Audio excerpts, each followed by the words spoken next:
बिस्मिल्लाहिर्रहमानिर्रहीम। मैं हूं नदीम चौधरी और आप देख रहे हैं ज्यादा टीवी। आज हम बात करेंगे हालिया दौर में जो पिछले दिनों एक धरना था तहरीके लब्बाइक का, और उसमें जो हुकूमत की हिकमत अमली थी वो तो ज़ाहिरी तौर पर सबको नज़र आ गया कि हुकूमत नाम की पूरे आज तक के अरसे में, जब से धरना शुरू हुआ आज तक, उसमें यहाँ तक इस वक्त तक हुकूमत नाम की, हुकूमती रिट नाम की कोई चीज़ नज़र नहीं आई। ये एक हमारे बुज़ुर्ग एक बात किया करते थे कि निकाह होता है सरेआम, छुप कर जना होता है, वो निकाह नहीं होता। और ऐसा ही कुछ हुआ, जो कुछ भी हुआ छुप कर हुआ, और यकीनन ये मुल्क व कौम के लिए बेहतर नहीं होगा। ये मैं इसलिए कह रहा हूँ, मिसाल थोड़ी मेरी सख्त थी, मगर जो मैं ये बात कर रहा हूँ इससे कबल भी हुकूमतें ऐसे छुप छुपा के मुआहदे करती रही हैं जिनका कभी भी मुल्क व कौम को फ़ायदा नहीं हुआ। हमेशा ये डंग टपाओ पॉलिसी ने पाकिस्तान को नुकसान ही दिया है।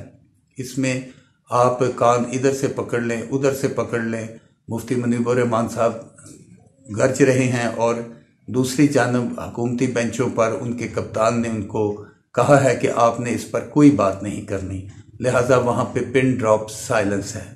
इसके बावजूद पिन ड्रॉप साइलेंस है कि ये एक कौमी सलामती का मामला था। दाखिली तौर पे ये एक बहुत अहम इशू था। पुलिस, पंजाब पुलिस जिम्मेदार थी हालात हाजरा को ठीक रखने के लिए, मगर जब पुलिस उस वक्त तगड़ी होती है जब हुकूमत उसके पीछे खड़ी होती है। जब उनकी लाशें खेतों से मिलें और उस पर कोई हुकूमती अरबाब इख्तियार कोई एक लफ्ज़ भी ना कहे, बल्कि हदायत हो कि आपने खामोश रहना है, तो उस पे ऐसे में फोर्सेस का मोराल अपने ही होता डाउन होता है। इससे कौमों का मोराल अपने ही होता डाउन होता है। जो तरीकाकार तो ये होना चाहिए था कि जो बात हो रही थी वो कौम के सामने रखी जाती, और इसका सादा सा आसान तरीका ये था कि इस मुआहदे को करने से कबल असम्बली में, पार्लियामेंट में लाया जाता, जहाँ पाकिस्तान के तमाम मकतबा फ़िक्र के नुमाइंदागान मौजूद हैं।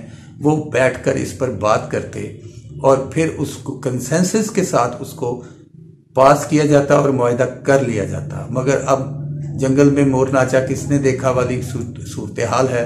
कुछ मालूम नहीं कि क्या हुआ और क्या नहीं हुआ। हाँ, नुकसानात नज़र आ रहे हैं। नुकसानात इसलिए नज़र आ रहे हैं, हमारी कौमी शाहराह पर, GT रोड पर जो उछल कूद हुई, जो तोड़ फोड़ हुई, वो ताहाल मौजूद है।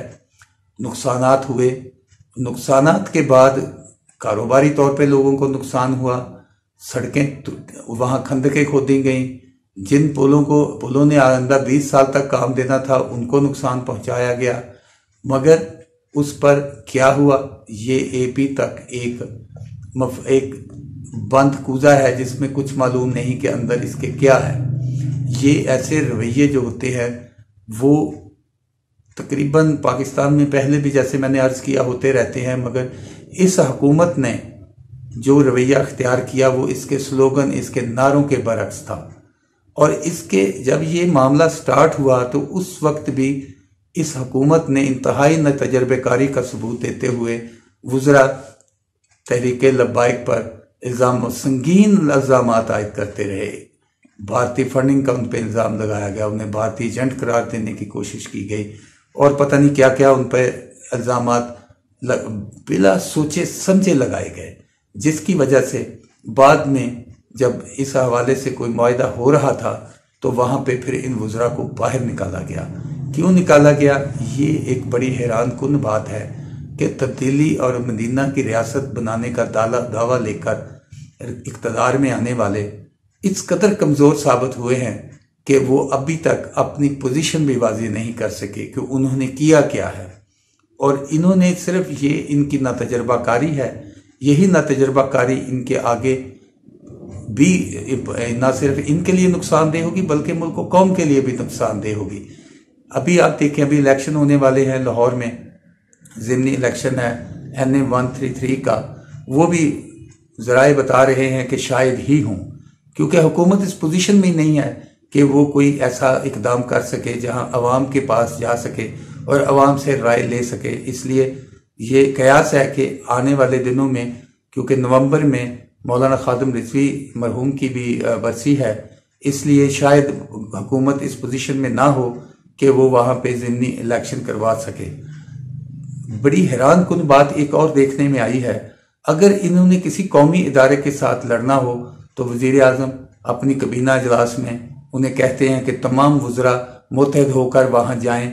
मिसाल के तौर पे इलेक्शन कमीशन में पेशी थी 2 वज़रा की, तो वज़ीर आज़म ने हदायत की कि तमाम वज़रा वहाँ पे मुत्तहद होकर जाएं और कंसेंसस के साथ बात करें। मगर जब मामला कौमी सलामती का आता है, कौमी मफादात का आता है, तो वहाँ पे खामोशी इख्तियार कर ली जाती है। ये सारी चीज़ें, बहुत सारी कोताहियाँ और भी हुकूमत ने की हैं, मगर ये एक ऐसी कोताही है जिसको नज़रअंदाज नहीं किया जा सकता। और आइंदा इलेक्शन में इन लोगों के लिए ये एक मैसेज होगा, जिन लोग ये जब अवाम के पास जाएंगे तो इन्हें ये बेपनाह महंगाई, फिर ये मुजरमाना खामोशी, इसका हिसाब बहरहाल एक दिन इन लोगों ने देना है। और ये देंगे क्यों? इन्होंने बहुत सारे वादे किए कौम के साथ और उनमें से एक वादा भी पूरा नहीं हुआ। आप सेहत के मामले उठा के देख लें, आप तालीम के मामलात उठा के देख लें, कौम को किसी हवाले से कोई रिलीफ नहीं मिला। इसीलिए कौम अब इनको बिल्कुल काउंटर करेगी और आम इंतखाबात में जब ये अवाम के पास जाएंगे तो इसके असरात उस वक्त सामने आएंगे। पाकिस्तान मुस्लिम लीग नून तहरीक लब्बाइक के सरपरस्तों और उसकी वोटिंग पावर से महरूम होना नहीं चाहती, इसलिए शायद वो इस पर इजहार ख्याल नहीं कर रहे और उन्होंने भी हुकूमती बेंचों की तरह खामोशी इख्तियार की हुई है, इस उम्मीद के साथ कि आने वाले वक्तों में पाकिस्तान तरक्की करेगा, खुशहाल रियासत में तब्दील होगा और पाकिस्तान में जमहूरी क़ुव्वतें फ़रोग़ पाएंगी। अल्लाह हाफ़िज़।